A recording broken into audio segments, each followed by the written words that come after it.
TJ Schweitzer. I am Jeremy Lance, coming to you from your living room. That's right. Your place of residence up here in.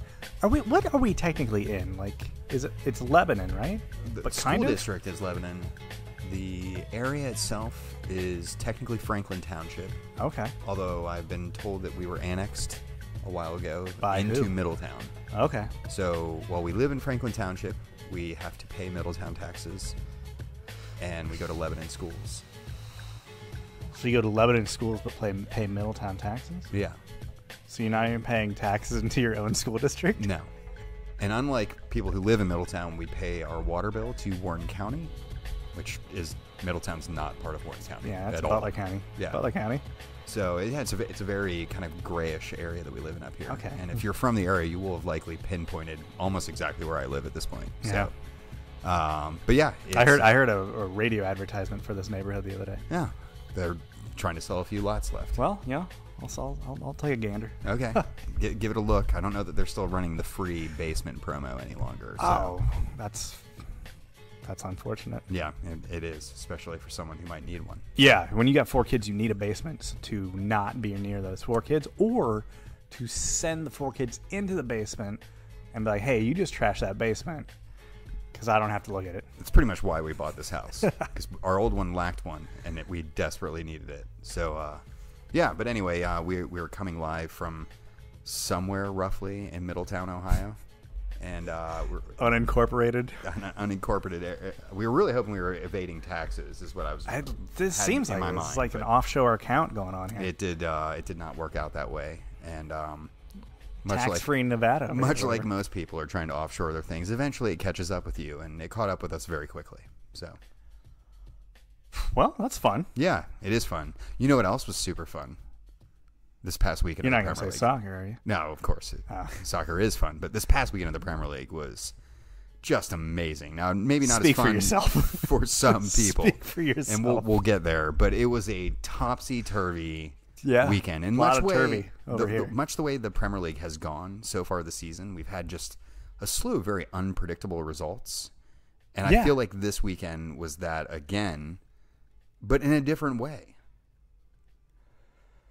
Yeah, it was kind of like we had the first 2 weeks that had its own little quirks to it. Mm-hmm. But like you almost kind of gathered like, I think I know what we're doing here. Yeah, like this is going to stabilize, and I kind of know where people are starting to slide in so far into the season. But this weekend felt very off that template. Like United being crap the first 2 weeks was surprising. Not being crap this week was even more surprising. Sure. In a way that you did not expect. Right. It was like, oh, just when we thought we figured them out, they came out with their hair on fire.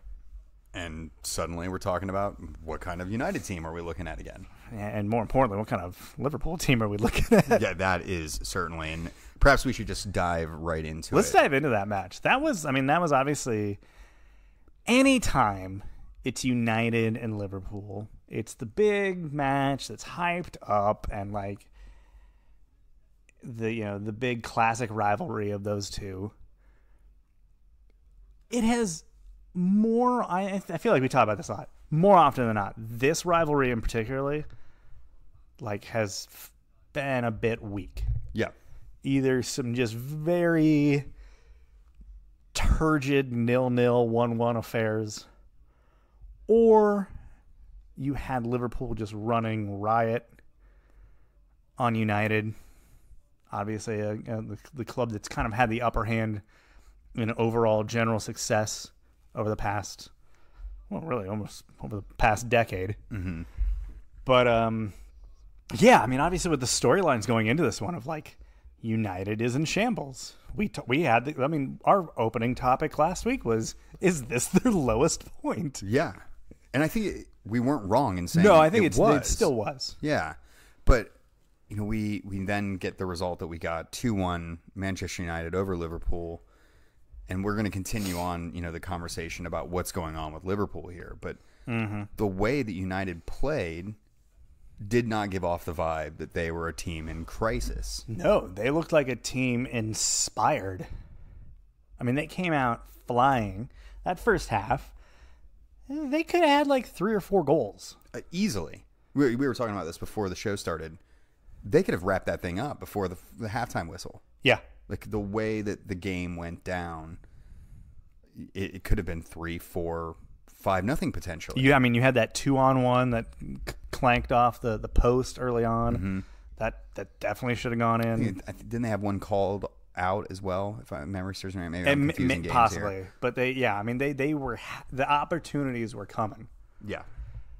And yeah,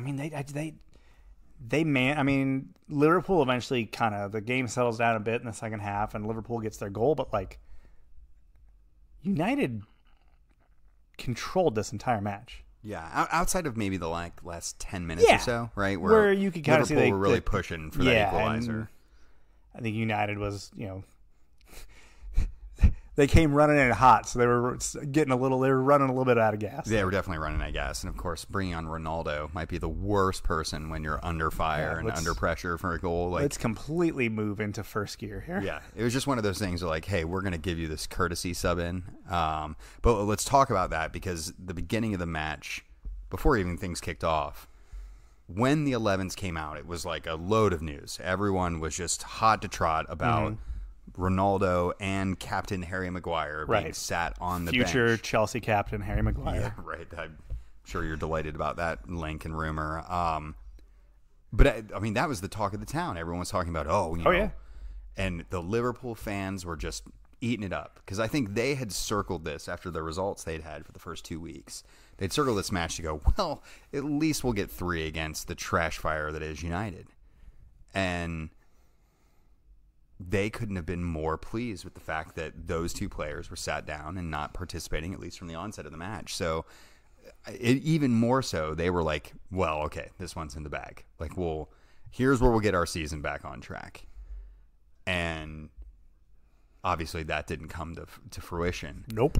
But I think what everyone skipped over while they were making a bunch of noise about Ronaldo and Maguire being on the bench was the midfield that Liverpool rolled out for this match. And that immediately sent up red flags to me. 100-year-old James Milner, as great of shape as he is and as angry as he gets at Van Dijk for not being a great defender for the opening goal of the match. I was going to say, Milner yelled at Van Dijk for that, but if you watch that replay, isn't Milner basically spends that goal on the ground? Yeah, yeah. I know. I'm not exactly sure what he was so peeved about. What exactly are you doing then? Right, you're laying on the ground here. So there's Milner, Henderson, which as great as he is, great leader he's been for the team. Mm-hmm. He's also getting up there. Isn't quite as mobile. Yeah, of a player. Both of those names. I think when we did the season preview, we were like, "Ooh, is this when those 2 guys really start to kind of tail off a bit?" Right. And yeah. And then Elliott, being a youngster, kind of green. Mm-hmm. He's making lots of appearances for Liverpool over the last 6 months to a year, but he's not someone that you're like, oh, that's the recognizable star name within the squad that you kind of would expect a Liverpool midfield to be anchored by. And a young guy is going to, in a big match, kind of need to emotionally and also just tactically or whatever, kind of take his cues from the veterans around him. Right. And those guys were just stepping in it. Yeah. They were flailing around. And as I said, Milner's laying on the ground for that goal. They weren't exactly setting the tone for the youngster. No, not by any stretch of the imagination. And you saw that midfield, and I thought to myself, well, yeah, the other guys being left out is a big deal. Mm-hmm. But this seems equally is problematic for him. And man, United's midfield just bossed this match from start to finish. And again, it wasn't until the final 10 minutes or so of the match where we really saw Liverpool take a foothold in it, and a lot of it had to do with Klopp correcting his mistake from the midfield selection. We saw Fabinho come on. That kind of changed the dynamic of the midfield a little bit. United didn't quite have the run of play that they did over the opening hour of the match. And, it's not very often you hear a coach that will say or put his hand up, be like, I got that one wrong.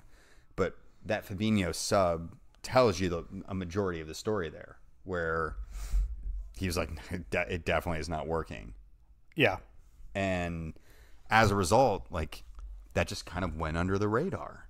And the match ended up playing out like Klopp had started the midfield basically of a bunch of old men and a guy who's probably a little too more emotionally invested in the match than he needs to be. So I thought that was kind of where the meat and potatoes of where everything went wrong for Liverpool started, was that the midfield just lost itself in a game where I felt like United clearly had the better midfield. Mm-hmm. And Scott McTominay even started this match, and Casemiro was there, but not yet in uniform.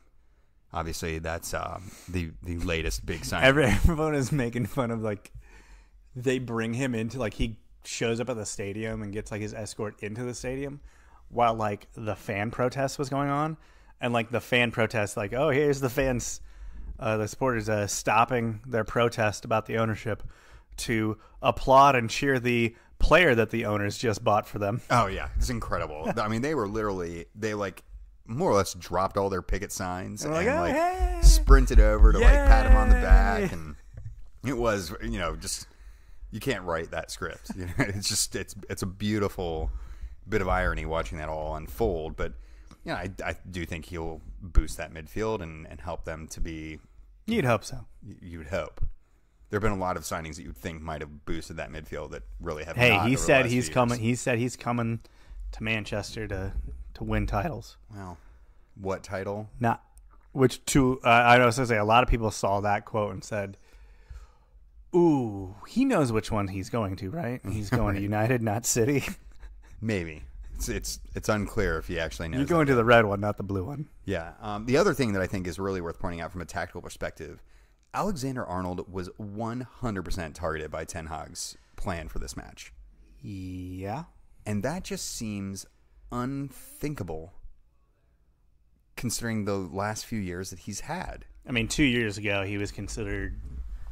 one of the, I mean, pretty much the best player at that position, pretty much in the world. I mean, potentially, yeah. I mean, that was a discussion that we were all having at that point. And he's so young, and you know, he just helped lead that Champions League title, and blah blah blah blah blah. And it seemed like everything was going the right direction there. And you know, maybe he's just having a dip in form. But he had a little bit of a dip last year, he right? Really too? did. He really did, and. You know, we talked about this in the preview show, and we've always been saying, like, maybe we're predicting their demise a little too early here. Mm-hmm. But it does feel a bit like this Liverpool side, that staleness that I talked about in the opening episode. I think that's what we're seeing here. Well, and you saw a tweet here earlier tonight about that, about Klopp. Right. And I think I briefly mentioned that on the opener as well, that you know, Klopp had a great run at Dortmund and you know, won the league, you know, which is incredibly difficult to do in Germany given the might of Bayern and, you know, the siphoning that they do from other teams. Made it to a Champions League final with Dortmund, which was just incredible achievement. But things went south for him in year 7. And I don't know if you remember how south things went at Dortmund. They were in the bottom 3 for... probably half the season. Yeah, I mean, he left that club kind of in shambles. Yeah. I mean, it was a bad year. And I think it was Tuchel that they hired to replace him eventually. Yeah. If memory serves me right. Yeah, it was Tuchel that came in afterwards. And I think he obviously pulled them up. They didn't get relegated. Yeah, worked out. Got them into a better position. It didn't go swimmingly for him at Dortmund, but no, I mean, he wasn't able to duplicate the success that Klopp had at Dortmund. Right. But things did go south in year 7. And if I'm not mistaken, this is year 7 for Klopp at Liverpool. And it could just be, and yeah, they've had a rather large squad, and they've, gotten some new guys in, and, gotten rid of some deadwood over the years. But it's mainly the same squad that we've been looking at over the majority of that haul. Yeah. You still are working with the same core. And over time, the amount that he asks of you, not just from a physically demanding standpoint, because he does have a very physically demanding style that he has his teams play, but also from a mental standpoint, that the stamina of having to play 60 games-ish every year. Yeah, I mean, it's a tall task that they put upon themselves, right? With this year-over-year success, creates a toll. And they've won everything they can win, right? Yeah. Like they've won the Champions League, they've won the league, got the monkey off their back in that regard. I do wonder if we're seeing a squad full of players that just don't have the drive to do it here anymore. Yeah. I mean, we've seen the exodus kind of start a little bit. Obviously, it's, Mane going to Bayern Munich. There's always been a lot of rumors of this player and that player having the big clubs in Spain come after him. There's Divock Origi, left. Obviously that's really tilted the scales. Wijnaldum had already left, yeah. Right. But you do see kind of these key pieces folding off, and you have to question. And I know we're 3 matches into the season, right? Like this whole story could be changed in a month, and we could be like, oh, remember when we thought Liverpool were bad, and they could be that shaky start they had, but they Klopp, he was going to get them in the right direction and right that ship. Yeah. Is he still hugging his players? Is that the problem? He was not hugging many people after Saturday's 3 matches in, not a lot of hugs. That's a bad sign. Yeah. I would say you're going to look for kind of a ratio of hugs to points, and that could start trending in the wrong direction there. I'm just hoping we see mad scientist Klopp show up on the touchline, where his jaw comes unhinged. Oh, he looks like he looks like the triangle Angry Bird. Oh yeah, that's a great way of explaining exactly what he looks like when that happens. If we're gonna have this dismal Liverpool side that was once formerly great, I need to see the unhinged jaw just flapping in the wind. I mean, if this season continues the way it's going, I feel like we're going to be seeing a lot of that, right? Yeah. You'd almost be worried if we didn't. Like, there'd be a complacency within Klopp if he wasn't doing that. He definitely looks like he's starting to get agitated. Well, we'll see. We'll see how bad this gets. Yeah. Speaking of how bad things can get, let's move on. Get pretty bad. And dip our toes into Chelsea waters at this point. Leeds 3, Chelsea 0. I think you meant to say the United States of America 3. Yes, yeah, that's true. Chelsea 0. Yeah, it was more or less an American victory over England. It was basically the recreation. The Continental Army just rolled right in to London. Actually, they weren't. They were in Leeds, but Continental Army 3. The Redcoats 0. It was definitely that type of showing as Brendan Aronson leads the charge. Obviously, he had the opener. He is just a flying start to this season. I think he's definitely one of those players that has caught the imagination a little bit of the Premier League and is getting some praise. And I really like that all the papers are starting to call Leeds Major Leeds Soccer, which That's is a just good one. Delightful. I'm all for the punny headlines here. But he and Rodrigo score within about a 4-minute span to get things going for Leeds in the first half. And from there, you have to go, what? Like, especially the way that Chelsea had fought back before against Spurs. You kind of thought, like, hey, this is in their locker to be able to do this. Sure. I mean, yeah, the Spurs match, they played incredibly well. Should have got a win, which... Yes. Luckily for us, Mike Dean is now finally copped to that one. Not a lot of good that does at this point, but hey, how about that? Well, at least we do have that. Well, we can hang our head on that one that, we got that. It was a culmination of a lot of bad things in this match. It was a culmination of,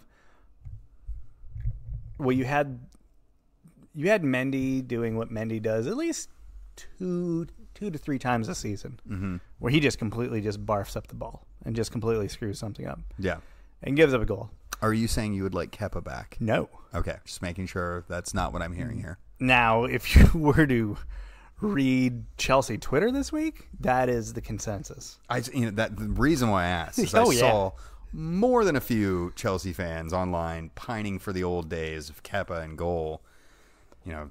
luckily he wouldn't have had to face a penalty shootout here. But I don't know what kind of amnesia these people have. Kepa also made horrendous gaffes. Oh, he really did. He seemed to have that almost on lockdown in the Premier League. It's like, I'm the gaff guy. Yeah, like yeah, that was him. That's what he did. It didn't just magically happen that we decided to go out and get a new starting keeper to replace our 70 million pound keeper. Like, that didn't just happen by mistake. That was because he proved himself untrustworthy with multiple managers. So that was annoying to see, that like everybody turning on Mendy. That was garbage. So you did have that, and that, obviously that was your first goal. There was Brennan Aronson just hounding Mendy, and Mendy just turtling on that one and giving up the ball. He really did turtle there. But I think the biggest problem, and listen, we're trying to get another center back. We're really trying for that next center back to not be Harry Maguire, but it's trending that way. This setup for our current attack right now is just not working. And I know I always kind of I just always have this mentality, especially as a Chelsea fan and like the team I grew up watching. Like, I always feel like there needs to be that kind of focal point to the attack. Right. And obviously, I mean, this club just won a Champions League without that. But these are one of those matches that clearly prove, yeah, we probably need one of those now. Like, you saw that in the way they moved forward. They just didn't. There just wasn't like a plan of this is how we're scoring this goal. Well, you like to think of your attack sometimes as like a knife point, right? Right. Like your sharpest element on your team should be that 9 in most circumstances. And I just don't. Havertz is not doing that right now. He's like a butter knife up there. Yeah. Yeah. I mean, he's had his moment. He's had his time where he was that guy and he stepped up to that challenge. But yeah, I mean, we need that just killer threat in the attack, and we don't have that. Yeah.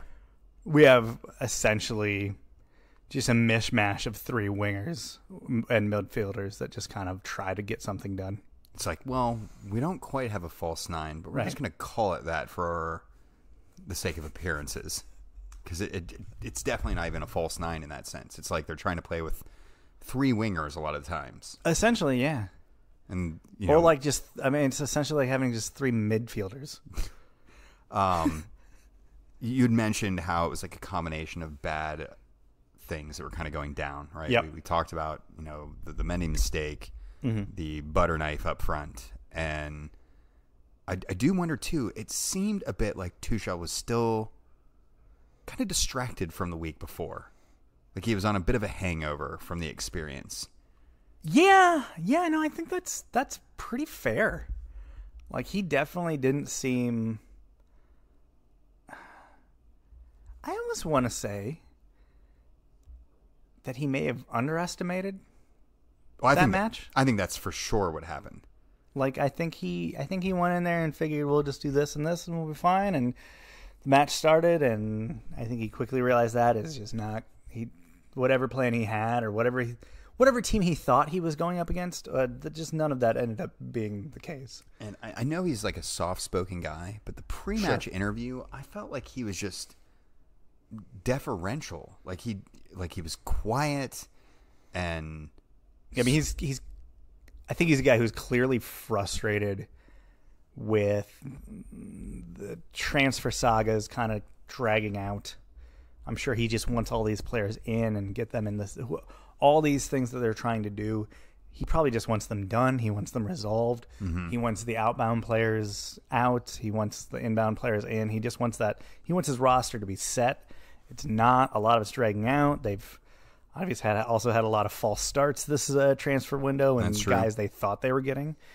And then you set on top of that, him getting charged by the FA and all that stuff that's happened over the Conte thing. Yeah, I think he's a deeply frustrated man right now.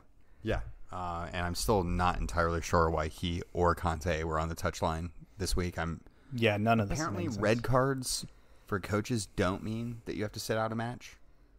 And I love that, in the lead up to this, Jesse Marsh was all about, he's going to get a red card. And if it's a red card, he can't play. Yeah, he right. Can't be there. And, obviously Jesse, was very non-committal to that stance in the pre-match as well.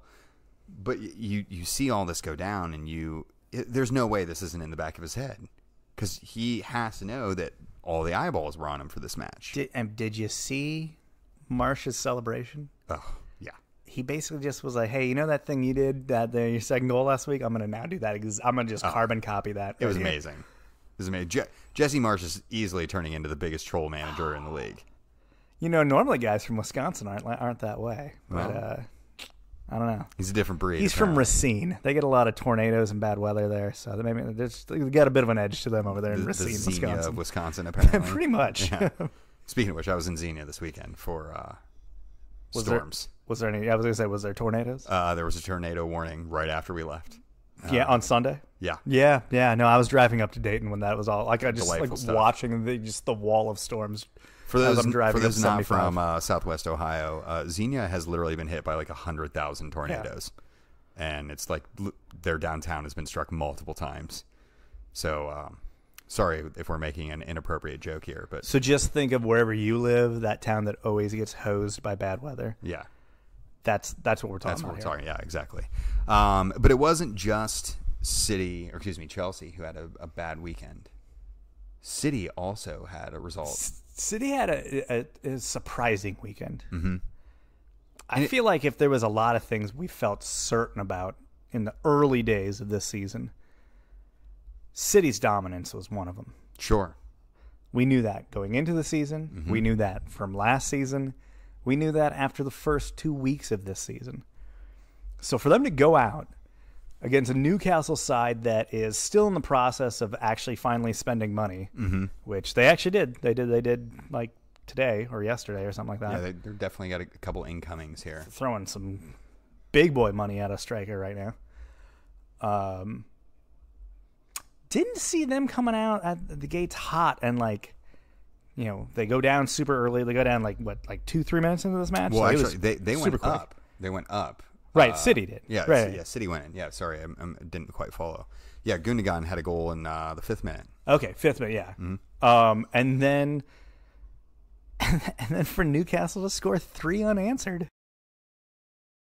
The scenes at St. James Park were just incredible. I really struggle to think of the last time I saw that stadium so elated and kind of just raising the level of the play on their own almost. Did you hear the story about Almiron? I did not. So I guess he scores the equalizer mm-hmm. to get Newcastle kind of kicking off. Right. I guess last year, it was during the celebration speeches or interviews or something for City. I want to say it was Gundogan or somebody made a comment apparently in the press about basically somehow mentioning Almiron as just being not a good player. Oh wow. And so there you have Almiron going in there, and which Almiron doesn't seem like a guy that he seemed way too full of joy to hold a grudge. He really does. But yeah, it was quite interesting that he was the one that got Newcastle off and running in this match. Yeah, he's really. I find that to be a weird take, but at the same time, I think he's definitely grown into the role since he's made the jump over from Atlanta United, and great goal. There was a little bit of a delay in getting to celebrate it due to a VAR review, but yeah, that goal changed the dynamic of the match, and I don't know that I've seen City wilt like that, especially against lower competition. The other thing with Almiron that I think might have played into how the momentum just shifted so much is for a guy that's had success, but not overwhelming success with Newcastle, he is so beloved by that fan base. They do. They love their own. They are absolutely all about that guy. And he delivers back on that joy. I think he's just one of those. So I mean, I think that that is he scores that equalizer, and it's because it's him. Like St. James is just the roof blew off that explode. place, and Callum Wilson gave us another just before halftime, and then Kieran Trippier, quite the controversial figure as he always is, scored a brilliant free kick. You know, he still can hit a good one, and then a few minutes later, chop someone down. Totally should have been sent off. VAR review somehow overturning the red on the field, despite the fact that it just wasn't in slow motion. It just wasn't the violence they thought it was. Sure, they're like, we thought that was like a 10. It was really more like a 7.5. But still, probably enough to see red on. But City will obviously lament the outcome. Fought back admirably to grab a point. Score 2 goals within like 4 minutes or something. I think they get the point, which is nice for them that they at least get a result. But like, City's good enough that like the amount of points they drop this season, gosh, will it be like what, under 10, under 15? The amount of points they drop on the whole? I wouldn't be shocked if it was a number in that area. But the way the season's going, I feel very reticent to commit to anything like that. Now I'm more unsure about that. Now, even if they were to drop more than 10 points, they're still probably going to be a title in the bag. Yeah, I mean, I struggle to think who might actually challenge for that, and we'll get to the current leaders here in just a moment. But that it still seems like, well, if they drop 10, like if they're dropping 10. Like everyone else is going to be dropping more than 10 over the course of the season. So City and Chelsea stumble there a little bit. Let's move around to the rest of the Premier League and may as well start with the continued league leaders, Arsenal. Flying high. Absolutely flying. Get a 3-0 win at Bournemouth. 9 points from 9s for the Gooners to stay top of the league. Odegaard with a brace in this one. Nothing from praise our Lord Jesus, but still a dominating performance for them on the road. I'm gonna raise this point. Okay. Who have they played? Nobody. They have not played anybody. That is correct. Do they actually play anybody anytime soon? They have a really soft opening portion of the season. I feel like looking down the schedule, their first really big match is probably. I know they have one against Manchester United. I was going to say, they play United on like Memorial or Labor Day weekend. Not observed over there, by the way. Oh. And then they play. They have kind of a tough stretch. They play Spurs and Liverpool back to back. Both at home, at least. So both at home, sure. And then they go to Leeds, and then they host City. Yeah, I mean, that's a pretty tough. So that's run kind of right all there. jammered up. Right, they're October. If they can maintain this through October, geez, I don't know. I mean, I think then you're talking about a legitimate title favorite. Like, what am I saying here? I don't know. I mean, I feel so maybe not favorite, but for like the same reason they're right there. For the same reason that I feel like writing Liverpool off now seems foolish. Sure. I think putting Arsenal in the category of title contenders also feels a little foolish. But DJ, what's the point of doing a podcast if we can't make foolish predictions or just completely just get a little too, a prisoner of the moment and just make bold predictions? Listen, it's just not in my nature to be like Arsenal title favorites. I struggle with the concept of that. It's entirely in my nature to be just a never-ending prisoner of the moment. Well, that's fair. Mr. Recency bias over here. But as we were talking about with their soft schedule that's continued, they obviously got wins over Bournemouth, Leicester, who again lost this weekend. Oh, they are looking every bit of bad we thought they possibly could be. I mean, this is they actually look worse than it's going bad quicker than any of us would have written. I thought they would just have just not a good year. They're having this is a really bad start. Yeah, they're because of transfer saga. You have their star center back is being left out of the squad right now, training with the U23s. That's not good. That's not helping anything. It's kind of like, hey, if you're gonna sell him, just play him until he's gone. Yeah, because like at this point, like, hey, Braj, if you're trying to get a few more quid out of Chelsea here, you realize at this point it's literally costing you points in the table because you're just creating absolute unrest. Yeah. In your squad that is leading to you losing matches. That's not good, and it's going to continue to happen over and over again until you fix this. And if I'm not mistaken, Chelsea's who you play this weekend. Yeah. Things not going well for the Foxes, but quickly back to Arsenal. Wins over Palace, who are actually looking at decent That's a solid side. squad. Yeah. The win over Leicester and Bournemouth. Not a solid squad. Yeah. But then ahead they have Fulham and Villa both at home. Then they're United away. Then Everton at home, and then at Brentford before they get into that really tough stretch, starting with the North London derby on October 1st. So, they have out of those games, and if you're looking at the way things are kind of unfolding, they could go into October at the top of the table. Absolutely. Very realistically. Undefeated. And if they do, then you have to start looking at that stretch of difficult games with a new set of lenses. Because, then you're looking at the match against the North London derby, and you're like, well, Arsenal probably would be heavy favorites then, wouldn't they? Or you would think so. Against Liverpool, they at this rate should be favorites in that match as well, based on how things are currently transpiring. Sure. Favorites against Chelsea, yeah, I would say. You're probably not wrong. So maybe not against Leeds. I think you're taking on a whole country there. Your point about if they can go into October still sitting top, it will be huge for their ability to continue the streak forward. And I do feel like it'll really get them into that mindset of like, hey, we can beat anyone. Mm-hmm. And that may be what it takes for them to get through that kind of horror stretch that October kicks off for them. But Arsenal remain top despite my limitations.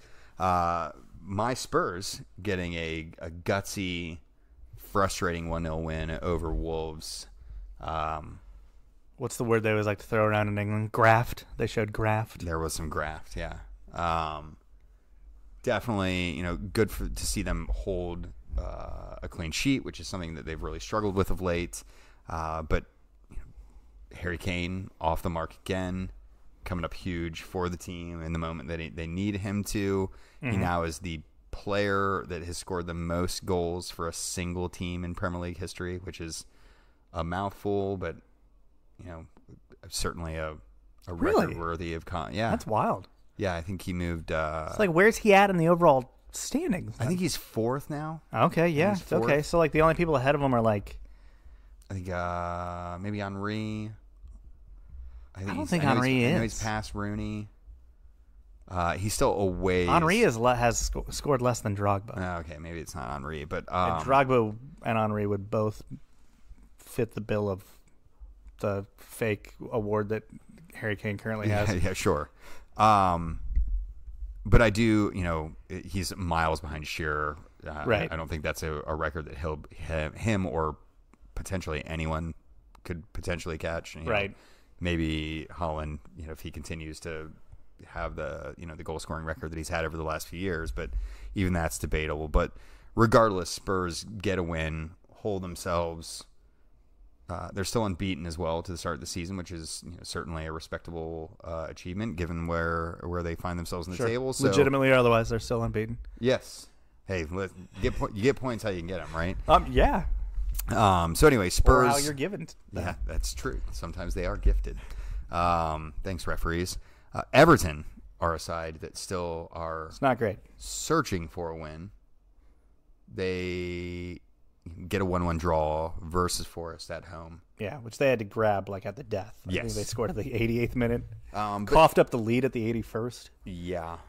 Or coughed up the go-ahead goal, I guess. Whatever. You would hope this would be something for Lampard's men to build from here a little bit.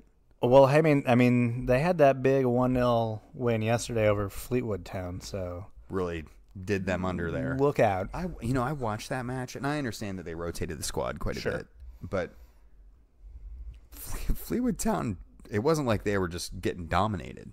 Like it was certainly one that. I mean, it was 1-0 was the final score. Yeah. So they absolutely did not get dominated. Yeah, but I mean, there are those matches, right, where you're clearly the better side, but you're playing your B side, and you're kind of going through the motions, but you never like lose control of the match. Yeah, I know, I get what you're saying.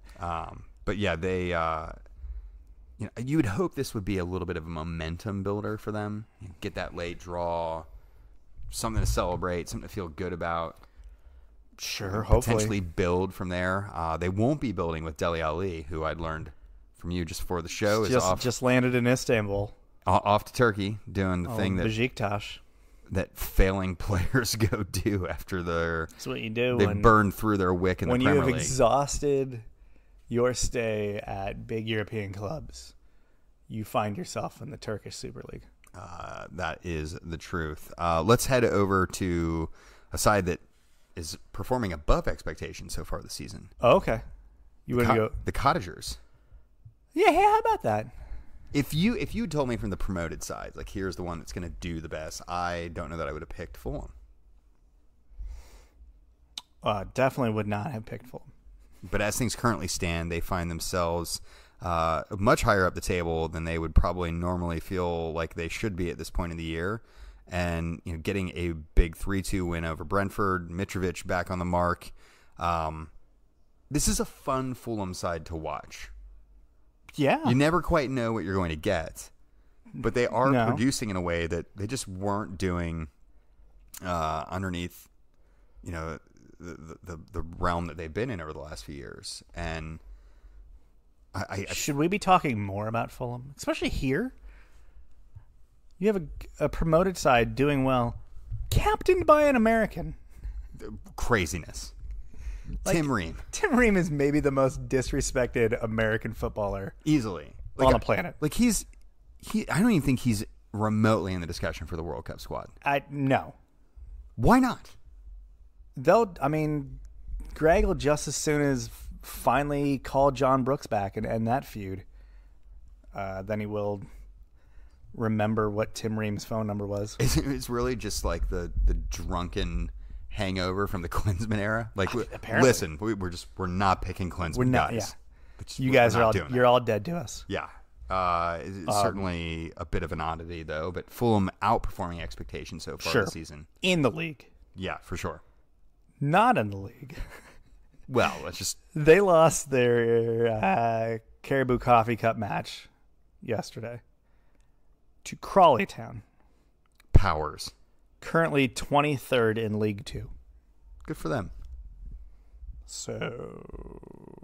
Yeah, listen, Fulham don't need to be fighting on multiple fronts. Are they going to win a trophy this season? They should be appearing on multiple fronts. And they did not really appear in this one. Look, they got the FA Cup to look forward to.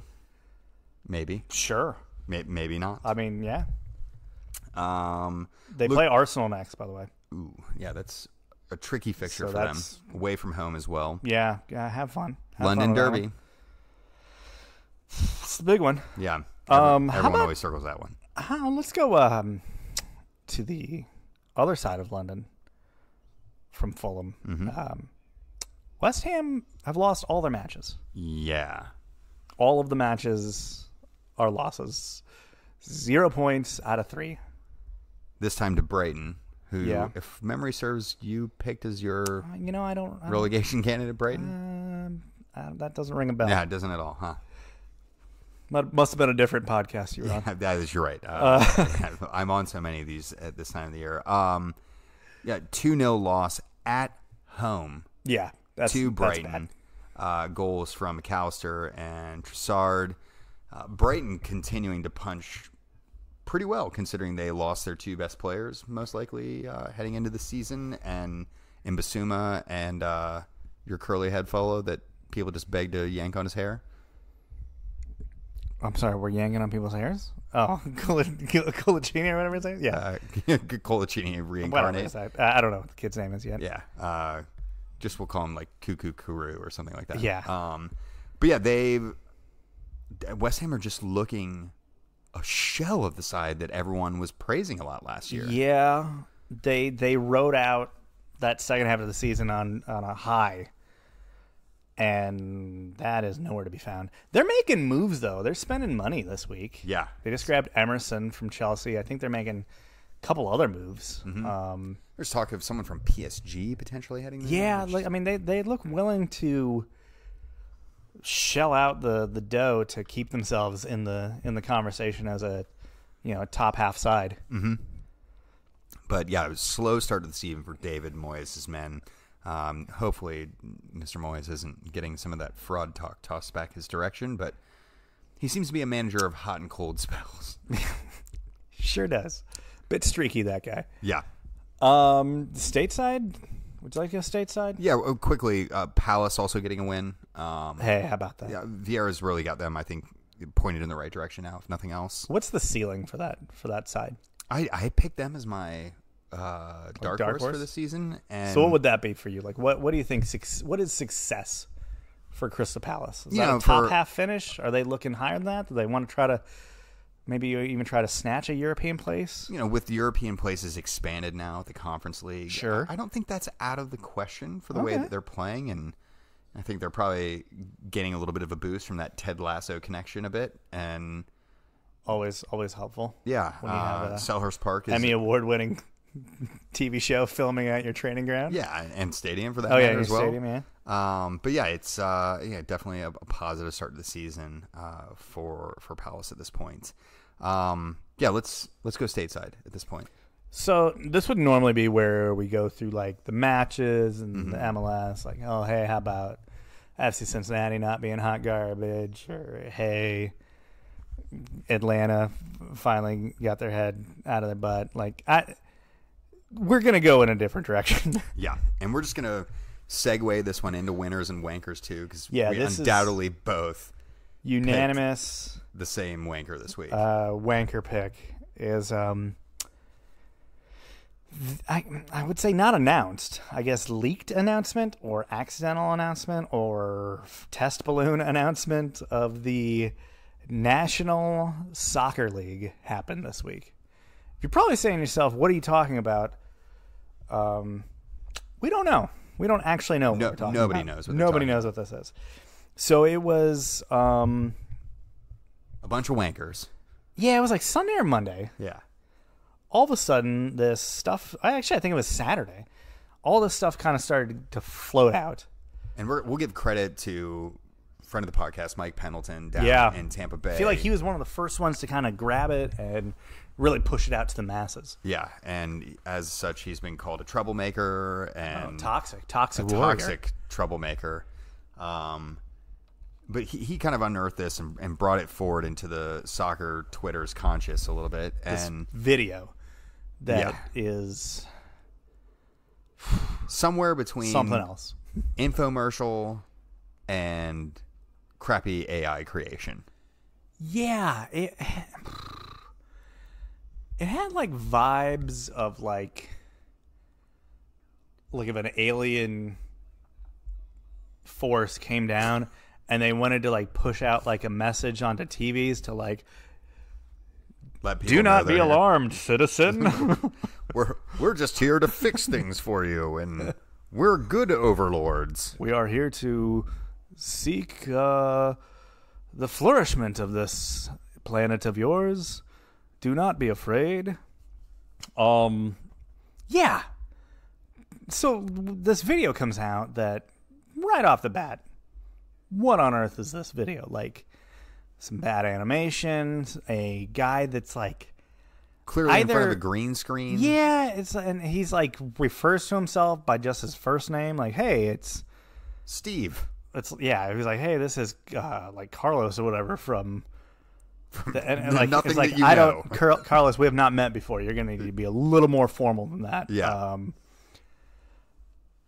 And it has like is this a deep fake video? Because it's like the speech is that stilted. Oh yeah.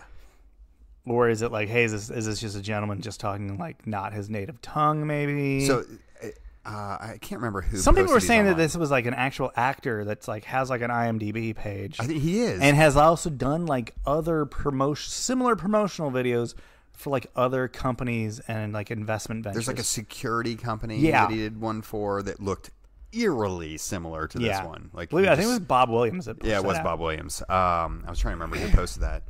He also was apparently in a Mexican Doritos commercial a while ago as well. Okay, all right. I'm Getting a tattoo while also eating spicy Doritos. multitasker. And also apparently launches or helps to launch nascent professional soccer leagues here in the U.S. So within this video, it speaks of football people. That's the name of the investment group? The people behind it are Football people experts. Football expert people How do I become a to football help people? create soccer. I would like to be a football people, I think. I feel like you and I are to our own. I mean, Should we be suing them over this? have a cease and desist at least. Yeah, it probably won't be the only cease and desist they'll be getting. They got if they got a that's couple coming their way. the case. If you're not familiar with what we're talking about, and it sounds like we don't know what we're talking about, it's because we don't. No one really does. So that's the weird thing. So this video comes out talking about the Scott matchmaker Mitchell, which if you look his Twitter account up, you really can't right now. He's had to move that to private. Bummer, dude. Always a good thing when your planned launch of a league makes you have to close your Twitter account off to the public. But like before he did, like I was all over that account, like checking it out. He had like 300 followers. It looked like an account he had just started within the past like year or so, maybe. He had a whole like pinned tweet that was like a diatribe of like the problems with like pay to play youth system, which is like, okay, yeah. Why don't you just put your efforts into that instead of whatever this crap is? Like, so then, the video comes out and we're all kind of going, what? what is this? I'm not sure. The but National Soccer League. then the website services, Uh-huh. and that just adds more what's into the equation. Right, because we got to learn about some of the investors, which included a bunch of people that had like pseudo-successful, like behind the scenes, like film careers. There were some former Premier League players in there. There was like what we had friggin' Ridgewell or whatever. Yeah, Liam Ridgewell. But I mean, there's a mix in of former players and some investment bankers and some people who do screenwriters, accounting, and a bunch of other documentary people filmmaker. you've literally never heard of before. I mean, how many people of those people have you heard of? I've got it pulled up here. Liam Ridgewell. Okay, so that's one person. Michael Gray I've heard of. He's been a soccer commentator in the Premier League. He's Sure. a former player as well. After that, Gets a little murky. it really does. And It's a bit confusing. if you're going to throw Like this lady. Why don't you read what she is? Yeah, so Rachel Violet, I'm guessing that's her name, is a former ranked professional British tennis player Okay, and talented film producer. there it is. Daughter of legend Dennis Violet, who I've is one also of the not heard of. pioneers of U.S. soccer.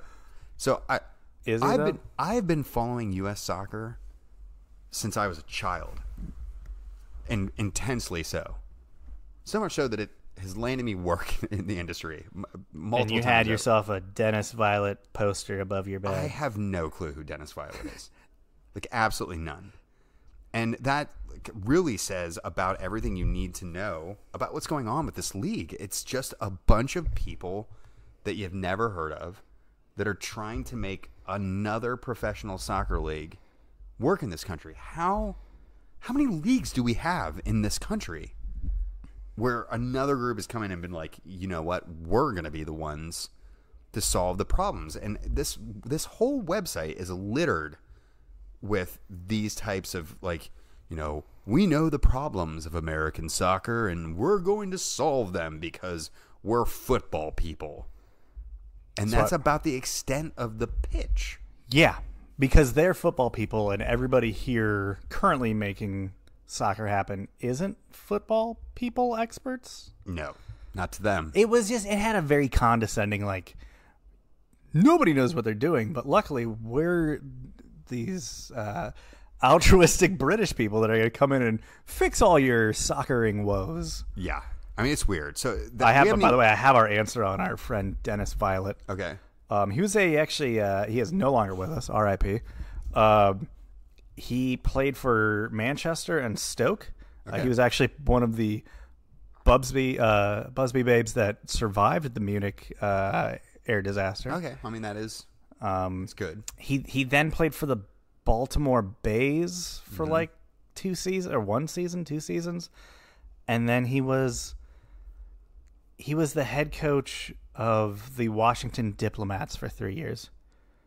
And then, he was also the head coach of the Richmond Kickers for 1 season. Good.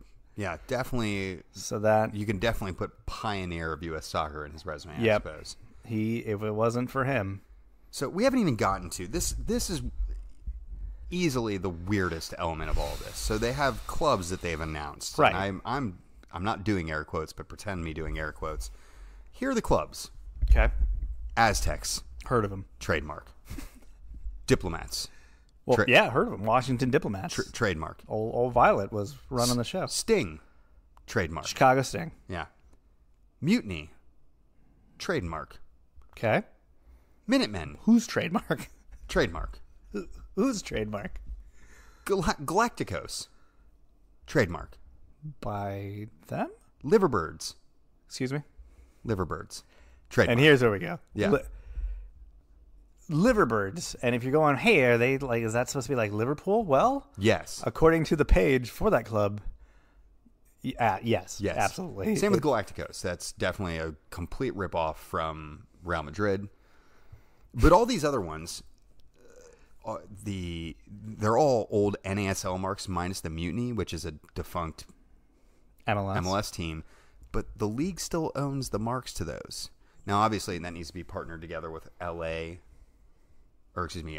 Bay in order to really hit that. But the logo they're using is 1,000,000% a direct inspiration. Well, that's the weird thing. So if you click on the ones that are for like the NASL teams, they actually have like a link for you to like buy merch already.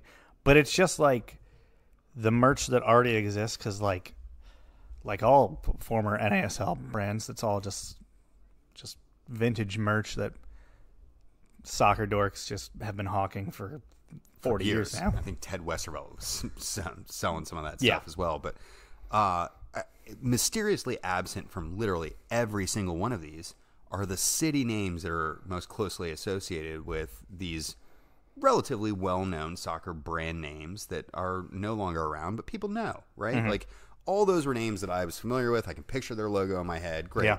And I can see value in a league being like, let's resurrect some of this stuff.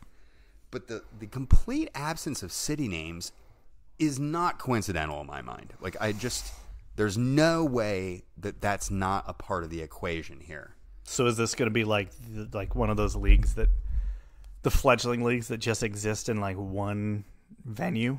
Yeah, or think they... like a traveling venue for all the teams? Yeah, I think Major League Lacrosse or whatever it's going by these days is doing this concept. Premier League Lacrosse? Premier League, yeah, whatever it might be. It might... I don't know. Anyway. There's multiple leagues. Yeah. There's like the indoor one, and then there's the real merged, whatever the case may be. It gives me that vibe where they're like, all right, we're going to have like a festival every, couple weeks in different cities, and you can all come out and watch like 8 teams play for $12 or something like that. Deal. Yeah. I mean, maybe. But, I mean, after about like a match and a half, I'm probably just going to get bored and leave, but sure. But for a league that has built itself as outside of the professional setup and outside of the bounds of U.S. soccer, which is, by the way, going to get them in some trouble and make it very difficult to register players. And they say in an announcement that they're negotiating to participate in the U.S. Open Cup. But if you're operating outside of the bounds of U.S. soccer, I'm going to tell you now, they're not going to let you in their tournament. They're just not going to do it. They're not. So the real kicker was the next video that Mike unearthed for us, which was the one that you probably predicted was coming, where they said, guess what? You can invest in our GoFundMe or something along those lines. you too can own. Yes. You can be right there at the owner's table with Rachel Violet and Liam Ridgewell when he, turns up to one of these things. Don't let him drive you home. And those other people that no one has ever heard of. What about the old guy with the backwards hat? Is he one of the owners? Sure. He just was a great picture. He just goes by old guy with backwards hat. With the push broom mustache and the backwards hat. You were saying this before. Like, there's only three. There's three options of what Three options for what this league is. It's either, one of the greatest, ruses, just the greatest bit ever. Like, are they just? It's just one giant troll job. It's like a mockumentary of like the NASL or NISA or any of these things. You would have to be really just an inside soccer Twitter dork to just concoct something and put this much investment into it. What is but this? Man, is this? It is hitting on all the things. It's hitting on the Euro snob thing. It's hitting on the let's rehash old brands that people actually don't care about still. We're gonna do this independent and somehow better, even though all of that then makes it way worse. I would love more than anything for they have a press conference and then someone comes out and pulls the mask off of the Hispanic sounding guy and it's just Ted Westervelt and Ben Fast. And they're like, gotcha. Boom. Buy our merch. Pro-rel now. Wouldn't that be amazing though? It would almost make more sense than what actually it probably is.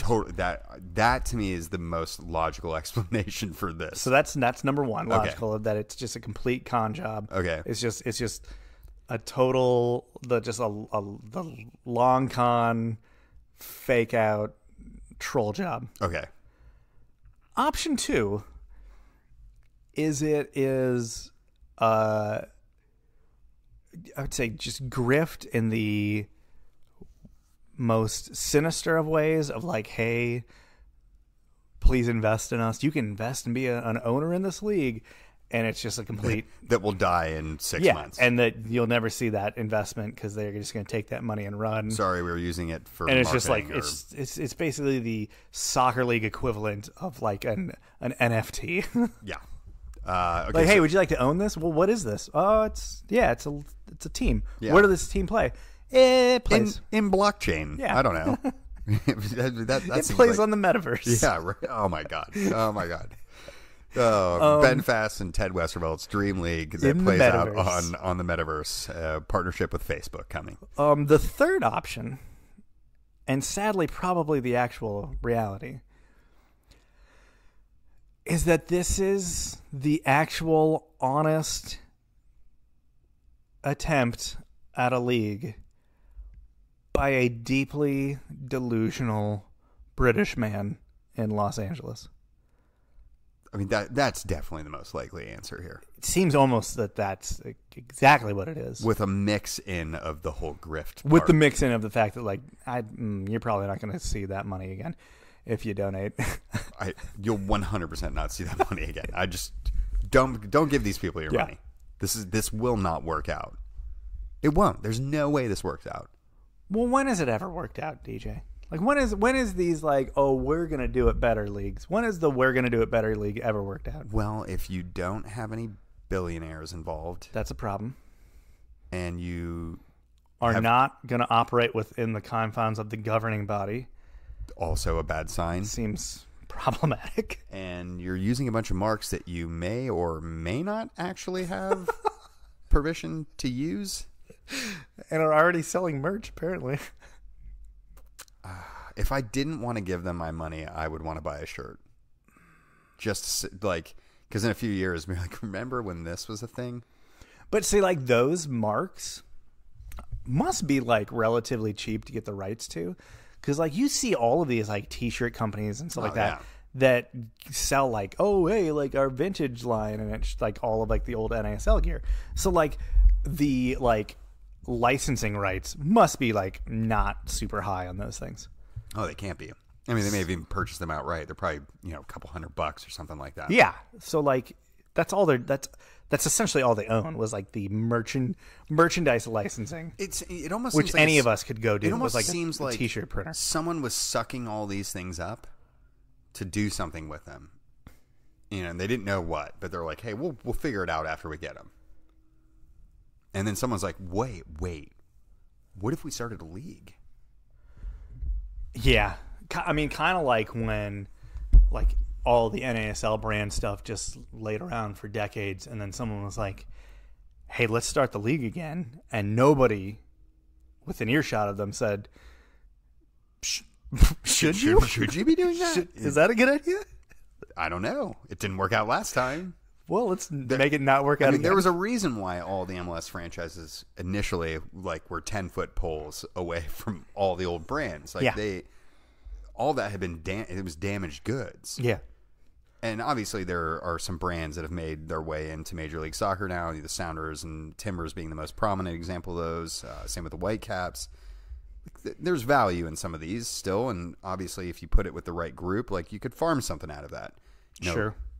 The Cosmos, I think, could have made their way into MLS, and there was discussions. They chose for a to while be a lifestyle brand. They chose instead, and that's not worked out for them. Nope. And if the Cosmos, the most recognizable brand of all of them, couldn't do that, there is no way. No, the Aztecs is the best brand ever, so that's the linchpin.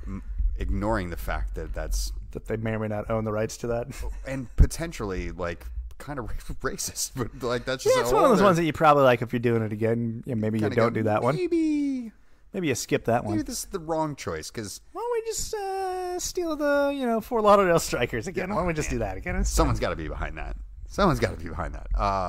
But anyway, that I truly I don't know that we've had a better wanker on here in a long time. So as it stands, I wouldn't say backpedaled, but they've said well, that video wasn't supposed to get out, and we're still working on some stuff. The website was down temporarily, and then it was back up, and certain nonsense was scrubbed off of it, the players wearing webcams from 1999 on their jerseys. Right. We'll see what happens next, because I feel like this is going to be an ongoing thing until it does the most logical thing, which is just not happen. Peters out, and all that money that never gets properly invested. I want someone to find the it's not GoFundMe, it's something along those lines, but I want someone to find that page, and I want to see how much money is actually being contributed. And what I really would like to know is how many of those contributions came from the people listed on the page that defines who the league actually is. Also, if you have a nickname that you put as your as part of your actual name, but no one's ever heard of you, don't do that. I mean, he 100% gave himself that nickname. Well, why would anyone give him that? I mean, that would require him being known by anybody. Which doesn't appear to be the case. Maybe he's the guy that organizes the local indoor league. I'm the matchmaker. You are the matchmaker. I literally spent 8 hours today making schedules for Rec Soccer League. So there you go. Jeremy Matchmaker Lance. That's me. Yeah. Sorry, that's your nickname now. I've made more matches than this guy. I guarantee you that. Well, that's almost a certainty. So there is our very long dual wanker for this week. Why don't you give me your winner? My winner today was the day. The Panini cards came out. Oh, we opened these before. We opened some. You got a terrible pack. I got a pack of literally nobody I've ever heard of. The entire Tunisian national team. It's pretty much that. You had some good ones. I did have some good ones. I finally got it. I mean, 20 packs in, I finally got one U.S. player. I got Walker Zimmerman. Woo. Yes, there we go. You also got a Luka Modric in there too. I got a Luka Modric. Not to brag, but I did. I'm a little jealous. I will not be buying a Panini book, but apparently you won't either. I got a Phil Foden earlier today. I don't. Ooh. How many packs of Panini stickers? We don't need to talk about that right now. Should we ask your wife how she feels about your expenditures on Panini packs? We'll just talk about that later. All right, that's an off-air conversation. Luckily, she does not listen in on this podcast, much like my wife doesn't either. But the Panini packs are fun. They are. It's fun. It's fun to open them up. $24. That's Hey, it's an investment for the future. yeah, it's just fun. Yeah, it is a fun little thing. It is. I get caught up. I mean, I'm a card collector. Like I used to collect cards forever. So like to get like a chance to kind of do something like every once in a while like this, It's a little bit like that. I'm just gonna get back into it. And it's not like people are clamoring over them here in the way that they do Not as like in Europe, right? But it's definitely become more of a thing. Oh yeah. So I had like the whatever like the US like the Panini US account like retweeted me today, and so like I spent the whole rest of the day getting DMs from people going like, "Hey man, where'd you buy those? I want to get those." I literally had a guy that was like, "Hey dude, I work at Target and I'm trying to see if we have them in our inventory. Can you send me a picture of the barcode on the back so I can look it up in our system?" I was Amazing. Like, okay, I guess. Sure. And now he owns all your paninis. He Is that how does, this yeah. works? Actually, and my house. It's really crap. weird how that worked. Crap, you shouldn't have bought that NFT. Dang it. Well, but that like gorilla had that cool, hat he was wearing. Yeah, it was a cool hat. All right. He might have even been smoking a cigarette. He was. That is super cool. It's actually a big, cool, like Cuban cigar. It's amazing. Yeah. So my winner is that today was the launch day for the World Cup. So I'm confused who your actual winner is here. Me. Okay. That's the best. I think that's the first time either one of us has given ourselves the winner award. I'm the winner. Myself and all the other dorks that are into collecting stickers in their 30s. Hey, listen, I'm not going to shame anyone for that. Well, good. Congratulations on multiple fronts. Your winner. My winner this week, I'm going with LAFC's Italian well-known defender, Giorgio Chiellini. Heard of him. Chiellini is asked beforehand. He goes, being a footballer, before the most recent match, being a footballer, does it allow you to sleep with more people? Which is just, the hard-hitting question you're really looking for out of the journalists who have time with a star player like Giorgio Chiellini. But he goes, look at me. I'm ugly as hunger. Yes. Which is the